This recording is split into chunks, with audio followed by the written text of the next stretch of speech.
परिवार, सब कुछ है। देखो है, हम ये नहीं कहते सब छोड़ दो, गोपियों ने कुछ छोड़ा नहीं। याद रखना साहब, एक होता है छोड़ना, एक होता है छूट जाना। छोड़ना और छूट जाना। आम का फल, आम कच्चा होता है तो पेड़ को पकड़ के रखता है, और वही आम जब पक जाता है तो पेड़ से छुड़ाना नहीं पड़ता, अपने आप छूट जाता है। आपकी भक्ति कच्ची है, इसलिए जगत को आपने पकड़ रखा है।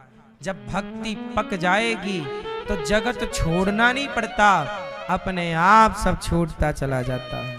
गोपियों ने छोड़ा नहीं है, गोपियों ने छोड़ा नहीं है, सब छूट गया। साधु संतों ने कुछ छोड़ा नहीं है। यदि पक्का साधु है तो उसने छोड़ा कुछ नहीं होगा, सब छूटता चला गया। जैसे आपका लड़कपन छूट गया, आपको पता ना लगा। अच्छा, जब आपका लड़कपन छूटा था तब कुछ दर्द हुआ था? जा रहा है, जा रहा है, गया। जवानी छूटी, कुछ दर्द हुआ? जा रही है, जा रही है, गई। पता भी नहीं चला आपको, और आपकी जवानी छूट गई। पता भी नहीं चला आपको, आपका लड़कपन छूट गया। ऐसे ही जब आप लड़कपन से जवानी, जवानी से बुढ़ापा में प्रवेश किए, ये छूटना ही तो है। ऐसे ही जैसे लड़कपन छूट गया, आपको पता नहीं लगा, ऐसे संसार छूट जाए पता ही न लगे। यही संसार में रहने का मजा है। जवानी छूट गई, पता नहीं लगा। एक दिन सब छूटेगा। केवल लड़कपन छूटा, जवानी छूटी नहीं, ये शरीर भी छूटेगा। इस शरीर के जितने संबंधी हैं वो भी छूटेंगे। नहीं छूटेगा कोई तो केवल भगवान है जो कभी नहीं छूटते। आप लड़कपन में थे तो भी भगवान आपके थे, जवानी में थे तो भी भगवान आपके हैं, बुढ़ापे में हो तो भी भगवान आपके हैं। और लड़कपन, जवानी, बुढ़ापा जब नहीं था, जब पेट में थे माँ के, तब भी आपके रक्षक भगवान थे। और पेट में आए माँ के, उसके पहले कहाँ थे भैया आप बताओ? जब आप अपनी माँ के पेट में आए, उसके पहले आप कहाँ थे? नहीं मालूम? भले मालूम ना हो, पर कहीं तो थे नहीं तो आए कहां से? भाई वृंदावन आए तो कहीं थे तब ना वहां से यहां आ गए। कहीं होते ही नहीं तो यहां कैसे आते? यहां आने के लिए भी तो कहीं होना आवश्यक है। तो आप माँ के पेट में आए तो कहीं थे। तो याद रखना, माँ के पेट में जब आप आए तब आप कहीं थे। उस समय आपका संबंध इन लोगों से नहीं था, लेकिन उस समय भी आपका संबंध भगवान से था। तो भगवान का संबंध तो हमारा तब से है जब हम माँ के पेट में नहीं आए थे, तब भी उस ईश्वर से संबंध था। और जब हम ये सब छोड़कर विदा होंगे तब भी हमारा साथी भगवान रहेंगे। इसलिए प्रेम के योग्य परमेश्वर हैं। ये जगत व्यवहार के योग्य है। अच्छा व्यवहार करो। समझ में आ रहा कुछ कि नहीं? नहीं आ रहा? कई बार आप ये बात गोपियों से सीखो। गोपियां कह रही हैं, सखी आज तुमने सपना देखा? हाँ हाँ देखा। क्या देखा? आज सपने में कन्हैया आए। आज उन्होंने बहुत बातें की। एक ने कहा, दूसरी ने कहा आज मेरे भी आए सपने में। तीसरी ने कहा आज मेरी मटकी से मक्खन खा रहे थे। चौथी ने कहा आज मेरा हाथ पकड़ के मेरे संग नाच रहे थे। एक ने कहा आज मैंने गोवर्धन उठाते देखा। किसी ने कुछ कहा, किसी ने कुछ कहा। सबने अपना अपना सपना सुनाया।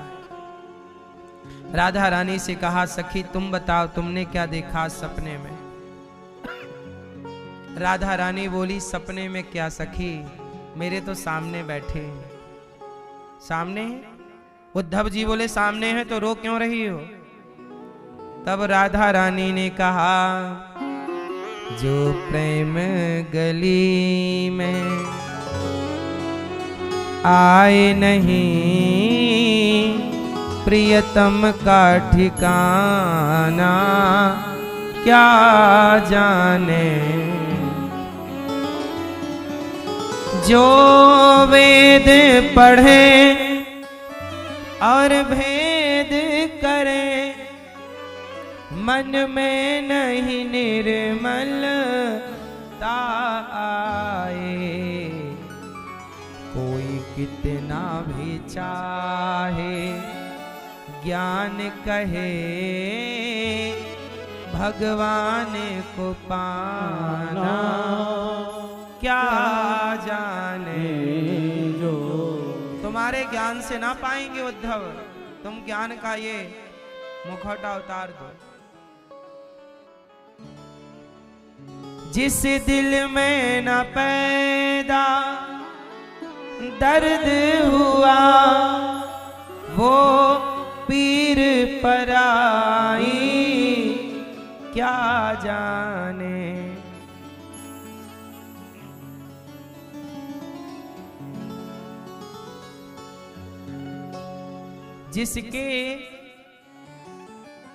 जिसके कभी पीर भई ही नहीं, पीर मतलब दुख, वो पीर पराई क्या जाने। बेटी को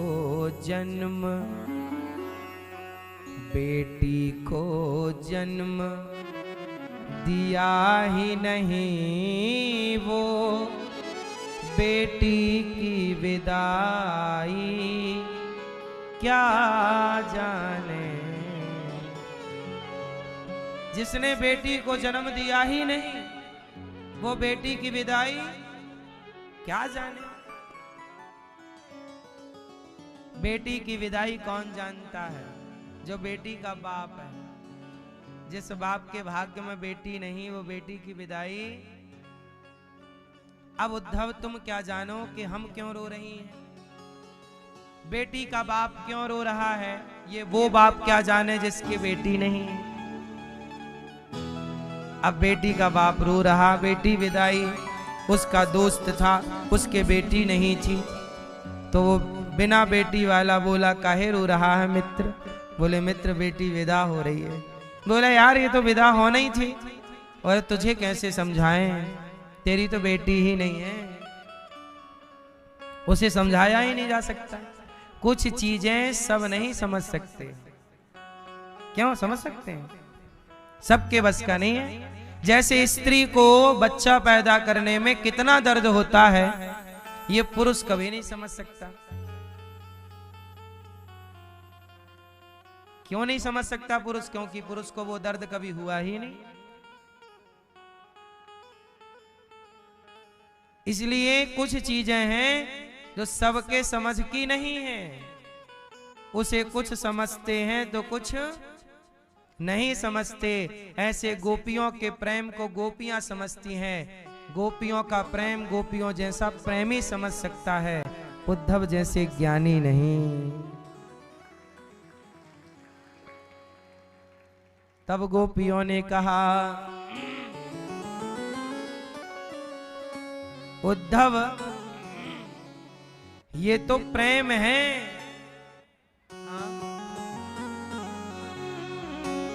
ये तो प्रेम की बात है उद्धव, बंदगी तेरे बस की नहीं है। यहाँ सर दे के होते हैं सौदे, आस की इतनी सस्ती नहीं है। ये तो प्रेम की बात है उद्धव।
सुनिएगा।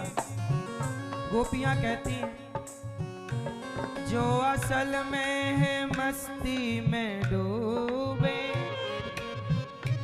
उन्हें क्या परवाह जिंदगी की। जो असल में है मस्ती में डूबे उन्हें क्या परवाह जिंदगी की। जो उतरती है चढ़ती है, जो उतरती है चढ़ती है मस्ती, जो उतरती है चढ़ती है मस्ती, वो हकीकत की मस्ती नहीं है। जो उतरती है चढ़ती है मस्ती, वो हकीकत में मस्ती नहीं है। ये तो प्रेम की बात है ओ दो।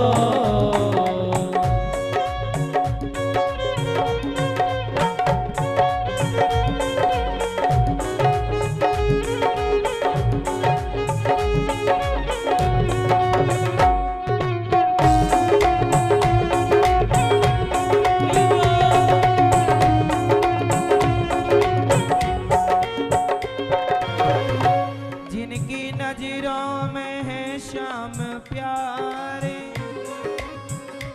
वो तो रहते हैं जग से नियारे। और जिनकी नजरों में है श्याम प्यारे वो तो रहते हैं जग से नियारे। जिनकी नजरों में भगवान कहाँ रहते हैं? भगवान मंदिर में है, ये बात भी सही है, लेकिन भगवान नजरों में। यदि नजरों में ही भगवान ना हो तो मंदिर में पत्थर ही ना दिखेगा। पत्थर दिखता है क्योंकि भगवान नजरों में नहीं है। जिनकी नजरों में है श्याम प्यारे वो तो रहते हैं जग से नियारे। जिनकी नजरों में है श्याम प्यारे वो तो रहते हैं जग से नियारे। जिनकी नजरों में, जिनकी नजरों में मोहन समाए, जिनकी नजरों में मोहन समाए, वो नजर फिर तरसती नहीं है। जिनकी नजरों में मोहन समाए, वो नजर फिर तरसती नहीं है। तो प्रेम की बात है ओ दो, बंदगी तेरे बस की नहीं है। यहाँ सर देके होते हैं सौदे, यहाँ सर देखे होते हैं सौदे। आशिकी इतनी सस्ती नहीं है। तो प्रेम की बात है ओ दो, बंदगी तेरे बस की नहीं है। बंदगी तेरे बस की नहीं है। बंदगी तेरे बस की नहीं है। बंदगी तेरे बस की नहीं है। ओ बंदगी तेरे बस की नहीं है। ओ बंदगी तेरे बस की नहीं है। बंदगी तेरे बस की नहीं है। ओ बंदगी तेरे बस की नहीं है। ये तो प्रेम की बात है उद्धव। गोपियां बोली जो असल में है मस्ती में डूबे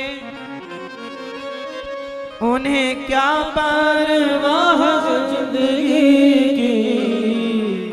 जो मस्ती में डूबा है, जो उतरती है चढ़ती है मस्ती, आज कम कल ज्यादा,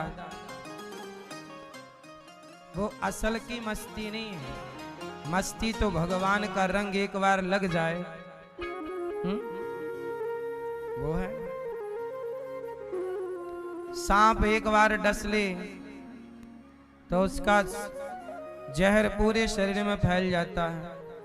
ऐसे कन्हैया जिसे एक बार देख लें, स्वीकार कर लें, तो वो कन्हैया का प्रेम का जहर ऐसा फैलेगा कि कोई डॉक्टर उसे ठीक थोड़ी कर सकता है। बस यही है प्रेम। जिनकी नजरों में है श्याम प्यारे, इसलिए नजरों में कौन हो? भगवान श्याम प्यारे। गोपियों की नजरों में वही है, तो रोटी देखती हैं तो रोटी में कृष्ण, बेटे को देखती हैं तो बेटे में कृष्ण, जहां देखती वहीं कृष्ण। ये प्रेम है। हम जहां देखें बस वहां कृष्ण कृष्ण कृष्ण, उनके सिवा कुछ नहीं। इसलिए कहता हूं, जगत से प्रेम करोगे बड़े घाटे में रहोगे, जगन्नाथ से प्रेम करोगे बड़े फायदे में रहोगे। गोपियां बहुत फायदे में हैं, जगत करना के मिलेगा क्या?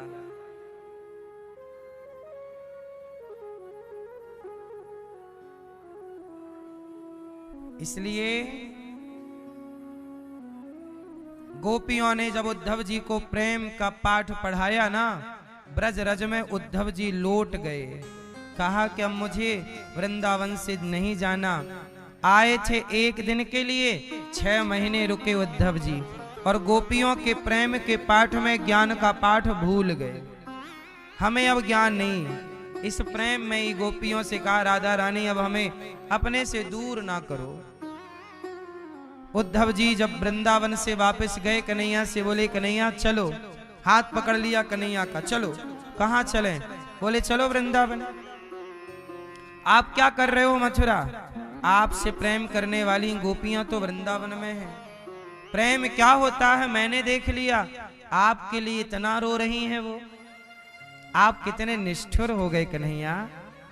तब भगवान बोले, उद्धव मैं निष्ठुर नहीं हूं, तुम्हारी आंखों में घमंड का, ज्ञान के अभिमान का पर्दा था, उस पर्दे को हटाने के लिए मैंने आपको वृंदावन भेजा था। देख लिया ना हमारी गोपियां हमसे कितना प्रेम करती हैं। वो भोजन बनाए तो हमें याद करें, वो बिस्तर पर लेटे तो हमें याद करें। यही भक्ति है। भगवान को भूल जाना ही दुख है,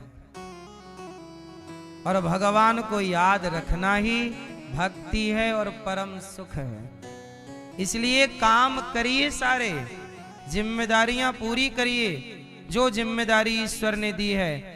बस अंतर इतना आएगा कि जरा सा बदलाव करना है आपको। क्या करना है? काम आप करिए सारे। ओ भैया, ओ छोरा, ए लाला, चला रहे हो मोबाइल? मोबाइल ना चलाओ भाई, सुन लो। ओ छोटू, सुन ले बेटा।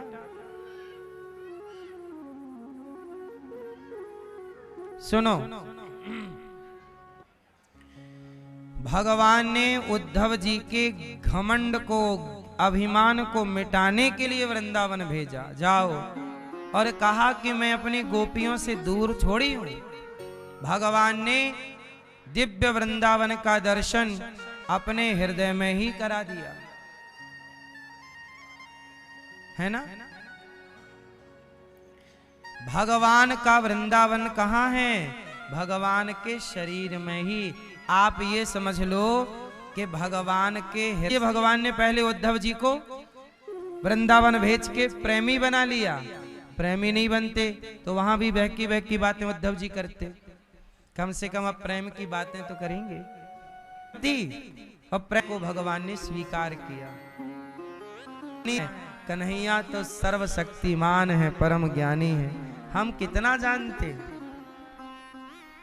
इसलिए सुदामा शिव के प्रेम पर, जप तप के बल हम ना पाएंगे। भक्ति हमारी इतनी है नहीं कि हम भगवान को पालें, लेकिन भगवान से सच्चा प्रेम उद्धव को।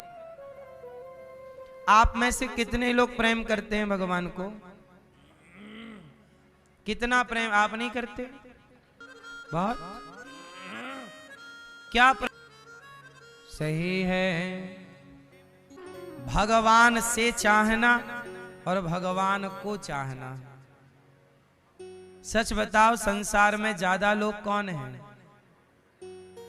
भगवान से चाहने वाले, है ना? इसलिए उनकी भक्ति सफल नहीं होती, क्योंकि स्वार्थ है।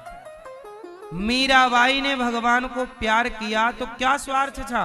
बताओ, मीरा और कृष्ण के बीच में क्या स्वार्थ है? कोई स्वार्थ है? केवल पाना है। पति के भाव से भजती हूं, स्वार्थ कुछ नहीं है। स्वार्थ बस इतना है कि आप मिल जाओ। बीच में और क्या चाहती है मीरा? पद चाहती है कि प्रतिष्ठा चाहती है? उसके बेटा नहीं हुआ तो क्या मीराबाई बेटा चाहती है क्या? कुछ नहीं। आप लोग देखो, आपके और भगवान के बीच में कितना आप लोग भी सारी जिंदगी मांगते हैं, फिर भी डिमांड खत्म नहीं होती। चलो एक बार मांग लिया, 2 बार मांग लिया, 4 बार मांगती, जब बाल पक गए फिर भी मांगे जा रहे। अब तो छोड़ दो ये सब धंधा। अब तो भगवान से निस्वार्थ जुड़ जाओ। क्यों सारी जिंदगी भिखमंगी बने रहोगे? भगवान, प्रहलाद जी ने भगवान से क्या, भगवान प्रहलाद जी ना छोटे बच्चे थे 5 साल के। प्रहलाद को जब भगवान नृसिंह मिल गए तो भगवान नृसिंह ने पूछा, प्रहलाद कुछ चाहिए? क्या चाहिए? बोल बेटा मांग। प्रहलाद जी ने कहा कि प्रभु मेरे अंदर क्यों मांगू? आप लोग बस, अब आप कहोगे महाराज जी भगवान से नहीं मांगे तो किससे मांगे? चलो 1 बार मांग लो, 2 बार मांग लो। हर चीज तो छोटी छोटी बात क्यों मांगना है? कुछ चीजें आप मेहनत करके पालो, अच्छे काम करके। सब चीज भगवान पर नहीं होती ना। अर्जुन ने, भगवान ने यही तो कहा, तू लड़, तू कर्म तो कर, मैं हूं ना। वही तू कर्म करेगा तो भगवान देंगे। अब तू सोच के मैं कर्म ना करूं सब भगवान दे दें, नहीं होता ना ऐसे। कुछ आपका कर्म है तो कुछ ईश्वर की कृपा है। जो कर्म करने वाला है कृपा भी उस पर होती है। तो शेर का राजा है तो क्या हिरन स्वयं शेर के पास आ जाता, शेर भैया तुम राजा हो, मैं आ गया, मुझे खा लो, गप कर लो, तुम राजा हो। शेर भले जंगल का राजा है पर खाने के लिए उसे भी प्रयास करना पड़ता है। बोलो हाँ, राजा है इसका मतलब ये नहीं कि तुझे घर बैठे मिल जाएगा। बोलो हाँ। तो जंगल का राजा भी होगा, राजा भी होगा, उसे कर्म करना होगा तब वो राजा होगा। कर्म नहीं करे तो गीदड़ है। इसलिए तू कर्म कर, प्रयास कर, मैं हूं ना। तू करे ही ना, शेर दौड़े ही ना, आखिरी में शेर हमेशा भूख से ही मरता है। पता है आपको? शेर हमेशा मरता कैसे है? बूढ़ा हो जाता है, उसके दांत गिर जाते हैं, दांत गिर जाने से वो शिकार नहीं कर पाता, हिम्मत नहीं बची दौड़ने की। शेर जंगल का 99% यदि वो साथ में है, परिवार के झुंड में शेर, तब तो सुरक्षित है शेर भी। वरना शेर बूढ़ा हो जाने के बाद कुत्ते से भी बदतर हो जाता है। बोलो हाँ। उसको शिकार नहीं मिलता, भूखा मरता है वो। शिकार करने के लिए ताकत चाहिए ना, कोई थोड़ी तुम्हारे मुंह में घुस जाएगा। कहीं बासा वासा मिल गया, थोड़ा बहुत खाया, और दांत रहते नहीं तो चबता नहीं, उससे निकाल नहीं पाता हड्डी से वो मांस। अक्सर शेर भूखा मरता है। इसलिए मेरी माँ, जो आज का राजा है जंगल का, वही बुढ़ापे में भूख से मरता है। ये समय का परिवर्तन है, चक्र है। कभी आपकी सत्ता थी तो कभी आप आउट हैं, बाहर हैं। आप केवल देख सकते हैं, कुछ कर नहीं सकते। इसलिए आप पहले से ही भगवान की शरण में रहिए, भगवान के अधीन रहिए। आप ये मत कहिए कि मैं करता हूं। भगवान के आश्रित रहिए। भगवान सबके पालनहार हैं। भगवान सबके क्या हैं? पालनहार। यदि आप भगवान की शरण में हैं तो आप कभी दुखी ना रहेंगे। जब आप अपनी मां के पेट में थे तब भी उसने आपको भूखा मरने नहीं दिया, तो यहां आपको भूखा नहीं मरने देंगे। चिंता सबकी भगवान को है। बूढ़ा शेर भले हो जाए पर उसे भी भगवान कुछ ना कुछ देते ही रहते, भले बासा दे, पुराना मांस दे, देते रहते। अजगर करे ना चाकरी, पंछी करे ना काम, दास मलूका कह गए सबके दाता, फिर भी प्रयास आप ना छोड़िएगा।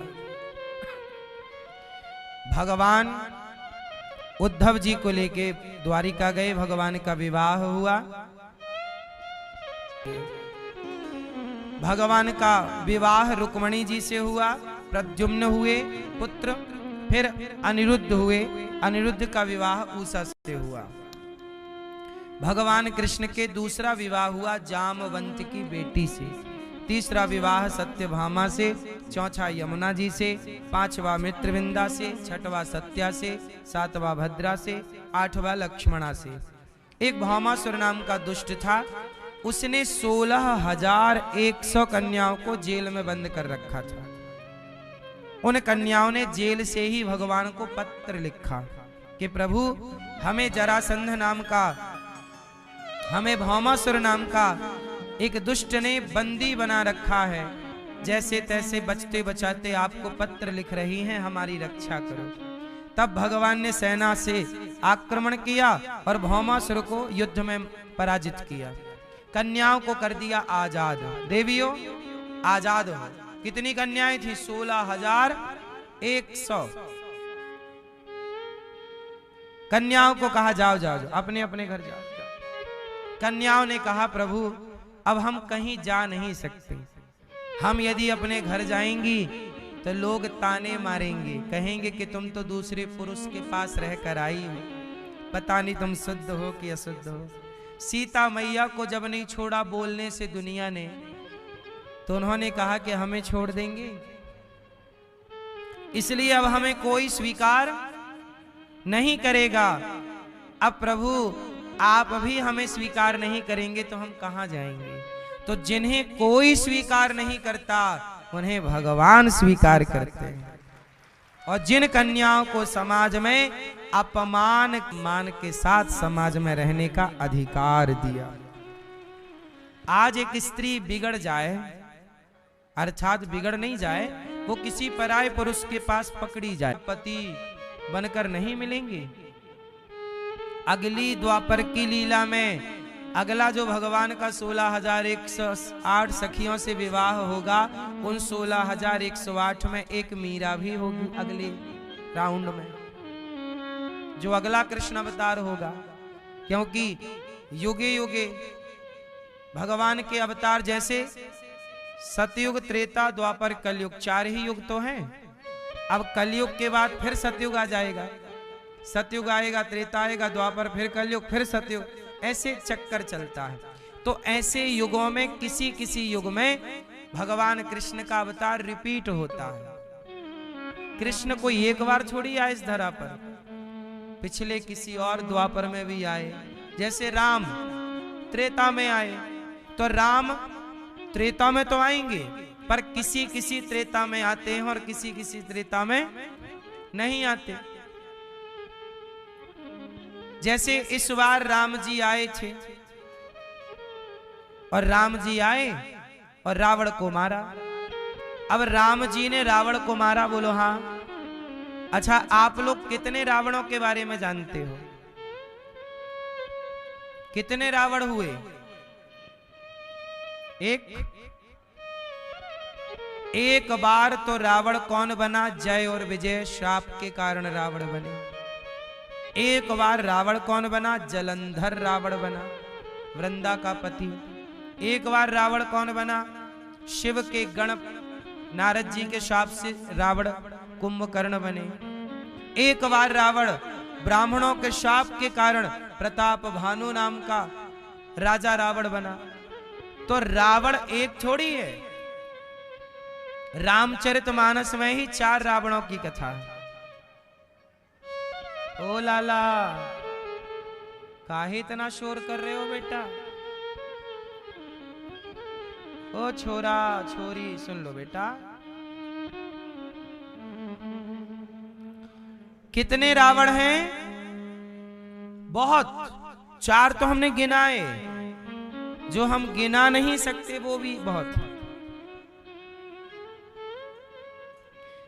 तो हर बार कभी राम आए तो जय विजय नाम के रावण को मारा, कभी आए तो प्रताप भानु नाम के रावण को मारा।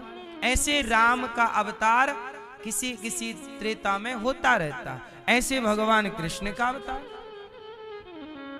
तो अगले अवतार में जो मीराबाई हैं वो भगवान की 16,108 पत्नी में कोई एक पत्नी मीरा हो जाएगी। ऐसे ही जो अन्य युगों में स्त्रियां प्रभु को भाव से, पति भाव से भजती हैं, उन सबको जब कुल योग जोड़ा तो 16,108 आया। उनसे विवाह कर लेते हैं भगवान। एक अवतार इनके लिए होता है, विवाह के लिए होता है। क्या करें, अब कोई विवाह की जिद करे तो भगवान उसकी जिद पूरी करेंगे। इसलिए आप लोग भी भगवान से एक रिश्ता जोड़ लो। भाई पुत्र जो बनाना है, जो भगवान को भाई के भाव से भजती हैं उन्हें भगवान द्रौपदी बना देते हैं, सुभद्रा बना देते हैं। जो पुत्र के भाव से भजती हैं उन्हें यशोदा। अगली बार की लीला में भगवान आपको यशोदा बना सकते हैं। आपको सुभद्रा लीला में ले लें, आओ हमारे सरोल में आप आ जाओ। यही तो ईश्वर की स्वीकृति है, यही स्वीकार करना। इस तरह से भगवान के 16,108 विवाह और हर रानी से एक एक बेटी। अब जो भगवान में पिता का भाव देखती हैं लड़कियां के प्रभु आप हमारे पिता, उनको भगवान अपनी बेटी बना लेते हैं। इसलिए एक एक बेटी, 16,108 बेटियां हैं भगवान कृष्ण की, और बेटे भी हैं। एक रानी से 10-10, 16,108 गुणित 10 कर लो, बेटों की संख्या आ जाएगी। ये सब भगवान के संबंधी। इस तरह से भगवान का परिवार है। और भगवान इतना बड़ा परिवार लेके चल रहे हैं, 16,108 पत्नियां, लेकिन भगवान फिर भी मुस्कुरा रहे हैं। और आप लोग एक ब्याह करके मुंह लटका लेते हैं। थोड़ा मुस्कुराया करिए। क्यों, आप मुस्कुराते हैं कि नहीं? भगवान कितने विवाह हुए फिर भी वो मुस्कुरा रहे हैं। और यहां आज का आदमी एक विवाह के बाद परेशान है। सही है? सही है? नहीं सही? भगवान ने रुक्मणी जी से बढ़िया प्रेम से बात करते। जितनी पत्नियां हैं उतने कृष्ण बन के रहते हैं भगवान सबके साथ अलग अलग। भगवान ने बाणासुर पर कृपा की। राजा नृगो नाम नरेंद्रोहा, इक्ष्वाकु वंश के राजा हैं नृग। भगवान ने राजा नृग पर कृपा की और नृग ने गौदान किया, जिसके कारण उन्हें भगवान कृष्ण का साक्षात्कार हुआ। जो आप लोगों से हम कहते हैं कि हमेशा जीते जी पुण्य करते रहा करो, गौदान जीते जी जरूर करना। राजा नृग ने गौदान किया तो भगवान की प्राप्ति हुई। आप लोग भी जीते जी गौदान कर लेना। गाय की पूंछ पकड़ के ही वैतरणी पार होती है। आप में से किसी ने बचपन में गैया चराई है? तो गैया चराई होंगी तो गैया बारिश में नदियों में नदी से पार हो जाती है। कई बार गैया चरने के लिए नदी के उस पार चली जाती है। तो आप लोग कैसे पार होते हैं? हम बचपन में गैया चराते थे और गैया जब पार जाती तो हम भी पूंछ पकड़ लेते गैया की, तो आसानी से गैया नदी पार करे तो हम भी पार हो जाएं। ऐसे ही नदी पार गैया चरती तो हम भी नदी उसकी पूंछ पकड़ के पारी तो नहीं, क्योंकि बारिश में नदियों का पाट चौड़ा होता है। तैर पाना संभव नहीं होता इतना लंबा। तैरना आता तो है हम लोगों को, लेकिन थोड़ा आधा तैर लेते हैं, आधा गैया सहयोग कर देती है। तो जैसे गैया की पूंछ पकड़ के ये वाली नदी पार होती है, ऐसे जो गौ सेवा करते हैं, गौदान करते हैं, उनकी बैतरणी नाम की नदी पार होती है गौदान से। इसलिए गौरी गोपाल गौशाला में आया करो, गौदान किया करो। मार्गशीर्ष माह चल रहा है, अगहन, सारे पापों का हनन करने वाला ये माह है। आप तुला दान कर सकते हैं इस माह में। जितना आपका वजन है उतने वजन का चारा, दलिया गाय को दान करने से जीवन की सारी जितनी भी समस्याएं हैं सब खत्म हो जाती हैं। शरीर में नहीं, लोग कहते अलाह बलाह भगवान जाने क्या क्या। तुला दान करने से ये सारी अलाह बलाह सब गैया उसे खा के पचा देती है। इसलिए बच्चों का आपका तुला दान। भगवान राजा नृग पर कृपा करते हैं चूंकि गौदान किया। एक बार पौंड्रक नाम के एक राजा को, जो गलत तरीके से भगवान बन के घूमता, पौंड्रक नाम का एक दुष्ट व्यक्ति था, वो भगवान बन के घूमता रहता, वो अपने को भगवान समझता था। अच्छा एक बात बताओ, भगवान कौन है? कौन है भगवान? आप बताओ भगवान कौन? Who is God? कौन है ईश्वर?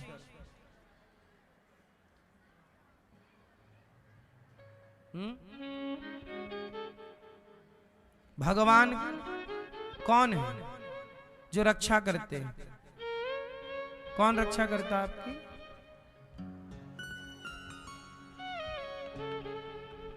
बताओ भगवान कौन है? चश्मा वाली मैया बोलो मेरी माँ, भगवान कौन है? आप बताओ भगवान कौन है? नहीं पता? बैठे बैठे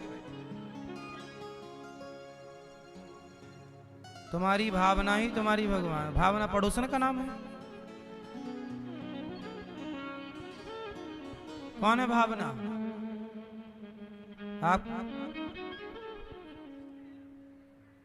कौन? आपकी भावना है कौन? किस तरफ रहती है? पड़ोस में? नहीं? शादी हो गई? हो गई?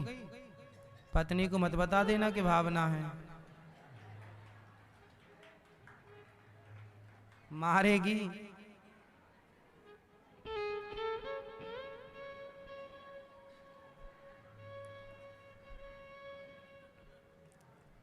भगवान किसे कहते हैं? पीछे वाले भैया, ए छोरा तुम बताओ बेटा, स्कूल के बच्चे आए हैं आज? चलो बताओ बेटा, भगवान किसे कहते हैं? हैं? किसको? बेटा आप बताओ, कि जो मोबाइल चला रहे थे ना भैया, आप बताओ किसे कहते हैं भगवान?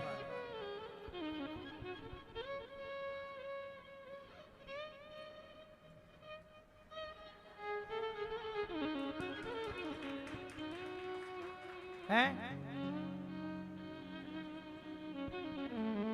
जो आपको शिक्षा दे वो आपके लिए भगवान, तो भगवान की परिभाषा आपने अपने हिसाब से बना ली। यही है सनातन, सब अपने अपने हिसाब से भगवान डिजाइन कर रहे हैं।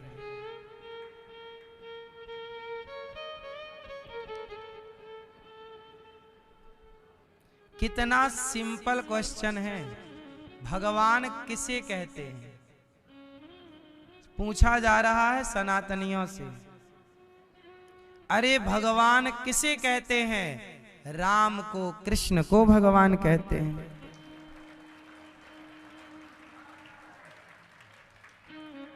भगवान किसे कहते हैं? राम को भगवान कहते हैं, कृष्ण को भगवान कहते हैं, नारायण को भगवान कहते हैं। ये कहां तुम्हारी आवना भावना घुस रही है?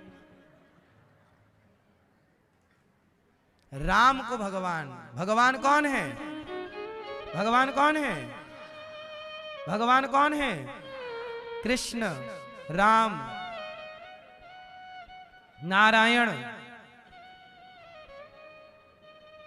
भगवान कौन है? भगवान शिव। 5 नाम याद कर लो। भगवान विष्णु, भगवान शंकर, माता दुर्गा, गणेश जी और भगवान सूर्य। सनातन में ये पंचदेव उपासना होती है। यदि आप इन 5 की सेवा करते हैं या 5 में किसी एक की उपासना करते हैं तो आप सही हैं। भगवान विष्णु मतलब भगवान विष्णु के 24 अवतार में कोई एक, राम, कृष्ण, नरसिंह, वामन, कोई भी।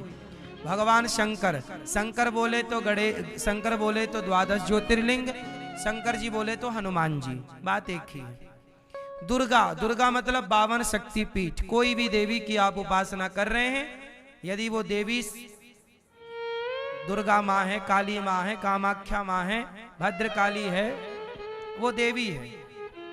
चौथा गणपति बप्पा, गणेश जी। और 5वें भगवान सूर्याय नमः, आदित्याय नमः। सनातन में इन 5 की पूजा होती है और ये 5 भगवान की कोटि में। ये 5 किसकी कोटि में है?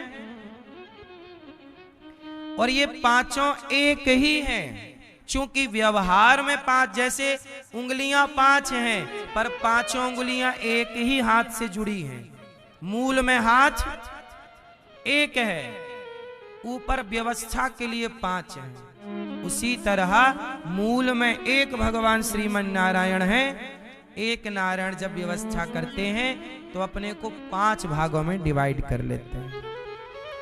इसलिए शिव पुराण पढ़ो तो शिव जी के द्वारा सृष्टि दिखाई पड़ती है। देवी भागवत पढ़ो तो देवी जी के अनुसार, गणेश पुराण पढ़ो तो गणेश जी के अनुसार, विष्णु पुराण पढ़ो तो भगवान विष्णु से। तो आप लोग कंफ्यूज हो जाते हैं कि ऐसा उसमें लिखा, ऐसा। कंफ्यूज होने की जरूरत नहीं है। कल्प कल्प का भेद होता है। कल्प, अब आप देखो सत्संग नहीं करोगे तो आप ये नहीं जान पाओगे कल्प किसे कहते हैं। और जब तक कल्प नहीं जानोगे तब तक सनातन का मूल ज्ञान नहीं जान सकते। आप लोग कल्प जानते हो? जानना चाहो तो हम बता दें। कल्प कल्प का भेद है। कैसे? कल्प किसे कहते हैं? ब्रह्मा जी के एक दिन को कल्प कहते हैं। ब्रह्मा जी का एक दिन कितना बड़ा होता है?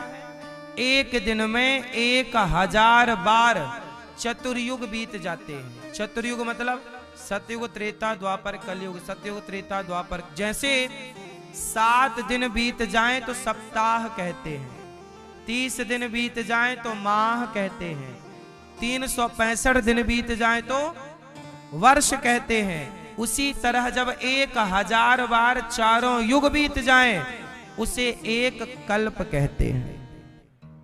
एक कल्प में 14 इंद्र होते हैं। मतलब देवताओं के राजा कौन है? इंद्र। स्वर्ग में 14 ब्रह्मा जी का एक दिन इतना बड़ा है कि एक दिन में 14 इंद्र बदल जाते हैं, 14 मनवंतर। जैसे ये वर्तमान में वैवस्वत मनवंतर चल रहा है, श्वेत वाराह कल्प चल रहा है। समझ में बात आई? अब पुराणों में अलग अलग कल्प की कथा है। किसी कल्प में भगवान विष्णु ने सृष्टि की, किसी कल्प में शिव जी ने सृष्टि की, तो कहीं गणेश जी ने, तो कहीं दुर्गा जी ने। जैसे घर का काम कभी जेठानी ने वही काम किया तो कभी आज देवरानी ने कर लिया, कभी उन्होंने वही काम किया तो कभी इन्होंने। काम वही है, सृष्टि उत्पन्न करना, पालन करना, संहार। ऐसे कभी इन्होंने कर ली तो इनके बारे में शिव पुराण में लिख गया, देवी जी ने कर ली तो देवी पुराण में लिख गया। इसलिए हमारे पुराणों को समझना हो तो कल्प कल्प के पुराण हैं, कोई एक ही कल्प के सारे पुराण नहीं है। कोई पुराण उस कल्प की बात कहता है, कोई पुराण इस कल्प की बात कहता है, कोई पुराण उस, मतलब हमारे यहाँ हजारों करोड़ों वर्ष पुरानी परंपरा जीवित है।